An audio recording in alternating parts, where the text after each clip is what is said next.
સુરતમાં મોડી રાત્રે અકસ્માત સર્જાતા બે યુવકોનું મોત નીપજ્યું હતું. લાંબા સમય સુધી યુવકો ઘર પરત ન ફરતા પરિવારજનોએ શોધખોળ કરી હતી, જે બાદ પરિવારજનોને અકસ્માતની જાણ થતાં તાત્કાલિક સિવિલ હોસ્પિટલ દોડી ગયા હતા અને મૃતદેહની ઓળખ કરી હતી. મૃતદેહની ઓળખ થઈ ગયા બાદ આધાર કાર્ડ સહિતના દસ્તાવેજો લેવા માટે પરિવારજનો ઘરે ગયા હતા, ત્યારે પરિવારજનોને જાણ કર્યા વિના મૃતદેહ સ્મીમેર હોસ્પિટલમાં ખસેડી દેવામાં આવ્યા હતા.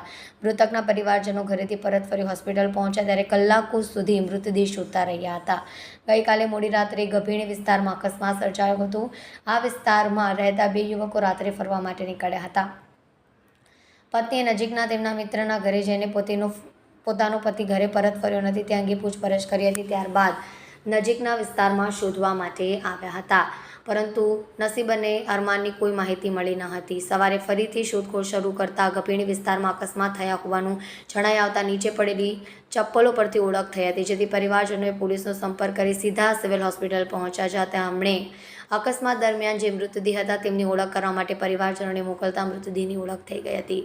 મૃતકના સંબંધી રાજા અહેમદે જણાવ્યું કે અમને જ્યારે અકસ્માત થયા હોવાની માહિતી મળી હતી ત્યારે અમે સીધા સિવિલ હોસ્પિટલ પર પરિવારજનો સાથે પહોંચ્યા હતા, જ્યાં મૃતકોની ઓળખ થઈ ગયા બાદ આધાર કાર્ડ તેમજ અન્ય મહત્વના દસ્તાવેજ લેવા માટે ઘરે ગયા. પરત ફર્યા અને પૂછ્યું કે મૃતદેહ ક્યાં છે, તો કોઈએ યોગ્ય જવાબ આપ્યો નહીં. અમે કલાકો સુધી મૃતદેહની શોધખોળ કરી હતી, પરંતુ વારંવાર પૂછવા છતાં યોગ્ય જવાબ મળ્યો ન હતો.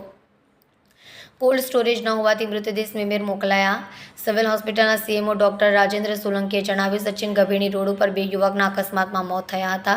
પોલીસ જણાવ્યા અજાણ્યા બે યુવકોના મૃતદેહને પીએમ અર્થે સિવિલ હોસ્પિટલ ખાતે લાવ્યા હતા. યુવકો અજાણ્યા હોવાને કારણે તેમનો પોસ્ટમોર્ટમ સિવિલ હોસ્પિટલમાં કરી દેવામાં આવ્યું હતું. ત્યારબાદ પરિવારજનો સિવિલ હોસ્પિટલ પહોંચતા તેમની ઓળખ થઈ ગઈ હતી, પરંતુ સિવિલ હોસ્પિટલમાં કોલ્ડ સ્ટોરેજ રૂમમાં હાલ રિપેરિંગ કામ ચાલતું હોવાને કારણે મૃતદેહને સ્મીમેર હોસ્પિટલમાં કોલ્ડ સ્ટોરેજ રૂમમાં મોકલી આપવામાં આવ્યા હતા. અજાણ્યા શખ્સ હોવાને કારણે કદાચ પોલીસ અને પરિવાર વચ્ચે થોડી પણ સમજ ઊભી થઈ હોઈ શકે.